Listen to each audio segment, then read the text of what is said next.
Welcome everyone. मेरे channel study with Joy पर आप सबका स्वागत है।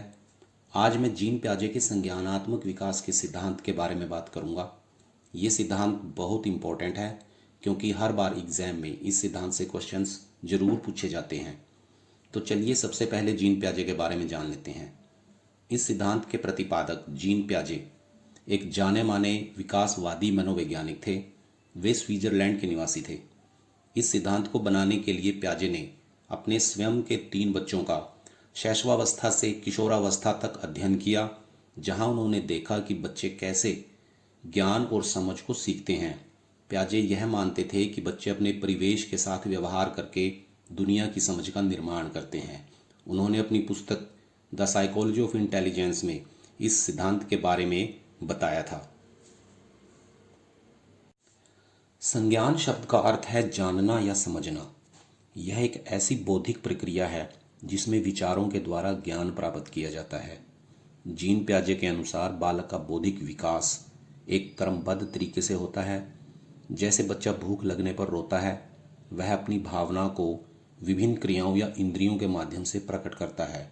उसके बाद वह अपने माता पिता का अनुकरण करता है। उसके बाद वह समाज में आकर सामूहिक क्रियाओं पर बल देता है, जिससे उसके संज्ञानात्मक विकास में वृद्धि होती है। बच्चा जब जन्म लेता है तो कुछ जन्मजात क्षमताएं भी साथ लेकर आता है। जैसे हर बच्चे के पास जन्म लेते ही चूसने की क्षमता होती है।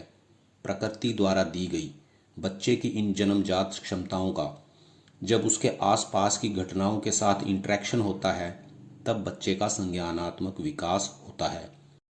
इस सिद्धांत की 4 महत्वपूर्ण स्टेजेस होती हैं। पहली सेंसरी मोटर स्टेज, दूसरी प्री ऑपरेशनल स्टेज, तीसरी कंक्रीट ऑपरेशनल स्टेज, चौथी और अंतिम फॉर्मल ऑपरेशनल स्टेज। खास बात यह है कि बच्चा एक ही क्रम में इन स्टेजेस से गुजरता है। हर बच्चा पहली स्टेज के बाद दूसरी, फिर तीसरी और अंत में चौथी स्टेज से गुजरता है। किसी भी स्टेज को छोड़ा या स्किप नहीं किया जाता, क्योंकि प्रत्येक स्टेज में बच्चे में अलग प्रकार की इंटेलिजेंस विकसित होती है। इस सिद्धांत में सबसे पहले सेंसरी मोटर स्टेज होती है। यह बच्चे के जन्म से लेकर 2 वर्ष तक चलती है। इस चरण में बच्चा अपनी संवेदनाओं और शारीरिक गतिविधियों के माध्यम से दुनिया को जानना शुरू कर देता है। खास बात यह होती है कि स्टेज में बच्चों में संज्ञानात्मक विकास तेज गति से होता है।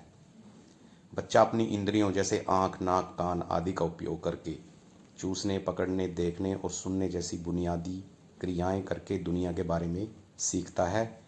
वह अपनी शारीरिक क्रियाओं को नियंत्रित करना सीख जाता है। वह वस्तुओं को छूकर, घिसकर, चखकर और देखकर उनके बारे में सीखता है। सेंसरी मोटर स्टेज की कुछ विशेषताएं होती हैं। सबसे पहले जन्म के भीतर बच्चे की रिफ्लेक्टिव क्रियाएं शुरू हो जाती हैं। यदि आप किसी बच्चे के चेहरे पर उंगली फेरते हैं तो वह स्वाभाविक रूप से उनको चूसना और पकड़ना शुरू कर देगा। जीवन के पहले 4 महीनों में बच्चे वे क्रियाएं करने लगते हैं जिनसे उनको खुशी मिलती है। जैसे वे अपनी उंगलियों को हिलाएंगे, अपने पैरों से लात मारते हैं या अपने अंगूठे चूसना शुरू कर देते हैं। वस्तु स्थायित्व इस स्टेज का सबसे इंपॉर्टेंट पॉइंट होता है। यह इस स्टेज के अंतिम समय में होती है। सिंपल शब्दों में कहें तो वस्तु के अस्तित्व के होने के बारे में बच्चा जान लेता है। मान लो बच्चे ने कोई खिलौना देखा हुआ है। अब बच्चे को पता है कि वह खिलौना अस्तित्व में है। भले ही वह उसे दिखाई ना दे, तो भी बच्चे को पता है कि वह खिलौना अभी भी मौजूद है। अगर खिलौने को छुपा दिया जाए तो भी बच्चा उस खिलौने की तलाश करेगा और उसे खोज भी लेगा। सेल्फ रिकॉग्निशन, इस विशेषता से बच्चे को यह पता चलता है कि वह उसके आसपास मौजूद अन्य लोगों और चीज़ों से अलग है। इस स्टेज में भाषा का विकास की नींव टिक जाती है, परंतु भाषा का विकास इससे अगली स्टेज में होता है। आइए जानते हैं अगली स्टेज के बारे में। संज्ञानात्मक विकास के सिद्धांत की दूसरी स्टेज का नाम है प्री ऑपरेशनल स्टेज। इसकी अवधि 2 साल से लेकर 7 साल के बीच की होती है। आइए जानते हैं इसकी मुख्य विशेषताओं के बारे में। इस स्टेज के दौरान कुछ प्रमुख विकासात्मक परिवर्तन होते हैं। पहला, सिंबॉलिक थॉट यानी प्रतीकात्मक सोच। इस स्टेज के दौरान बच्चे वस्तुओं और घटनाओं के बारे में प्रतीकात्मक रूप से सोचना शुरू कर देते हैं। वे वस्तुओं के लिए शब्दों या चित्रों का उपयोग करना सीख जाते हैं। सिंबॉलिक थॉट का मतलब ये होता है कि बच्चे के सामने पेड़ ना होने पर भी बच्चा अपने मन में उस पेड़ की कल्पना करने लगता है और उसका एक मानसिक चित्र बना लेता है। एक लकड़ी की डंडी को वे तलवार समझकर हवा में लहराने लगते हैं। दूसरा, ईगोसेंट्रिक यानी अहंकारी। इस स्टेज के दौरान बच्चे अहंकारी होते हैं। वे चीज़ों के बारे में केवल अपने हिसाब से सोचते हैं। वे अपनी और दूसरों की सोच में अंतर नहीं कर पाते। तीसरा, एनिमिज्म यानी आतंकवाद। इस स्टेज के दौरान बच्चों में आतंकवाद की प्रवृत्ति पाई जाती है। बच्चे जब मानवीय गुणों को निर्जीव चीज़ के साथ जोड़ते हैं तो इसे आतंकवाद कहा जाता है।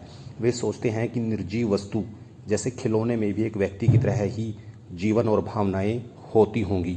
आपने देखा होगा कि एक बच्ची अपनी गुड़िया के खिलौने को जीवित गुड़िया की तरह नहलाती है और खाना खिलाती है। चौथा, सेंट्रेशन यानी केंद्रीयकरण। इसका मतलब ये होता है कि बच्चे वस्तु के एक भाग पर ही फोकस करते हैं जबकि उसी वस्तु के अन्य महत्वपूर्ण भाग को वो इग्नोर करते हैं।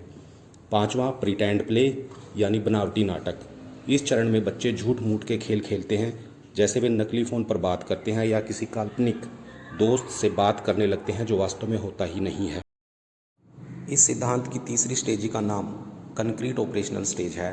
यह 7 वर्ष की आयु से शुरू होकर 11 या 12 वर्ष की आयु तक रहती है।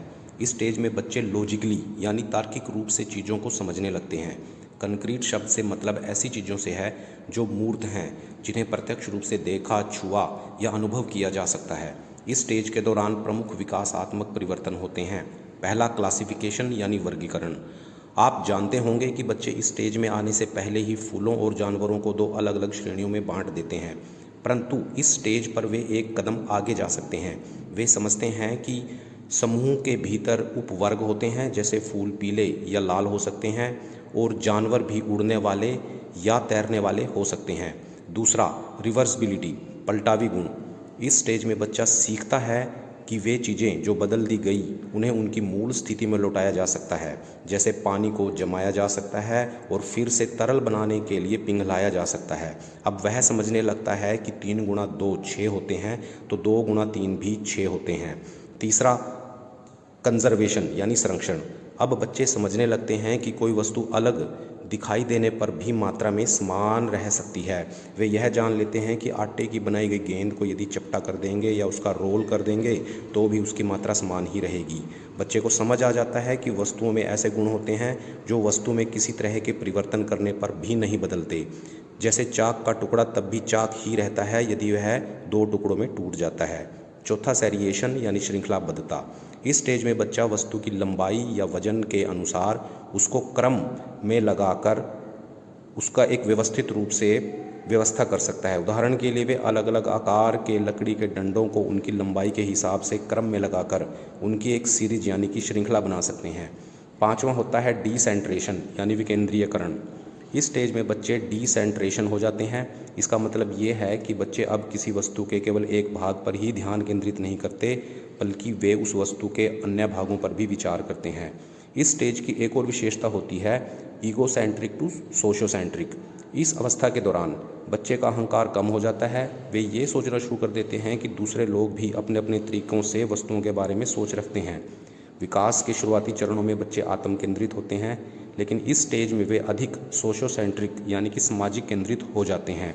पियाजे के अनुसार इस अवस्था में बालक मानसिक क्रियाएं तभी कर पाता है जब वस्तु मूर्त या स्थूल रूप में हो, परंतु इस स्टेज तक भी वैज्ञानिक तरीकों से बच्चा नहीं सोच पाता। इस सिद्धांत की चौथी और अंतिम स्टेज का नाम है फॉर्मल ऑपरेशन स्टेज।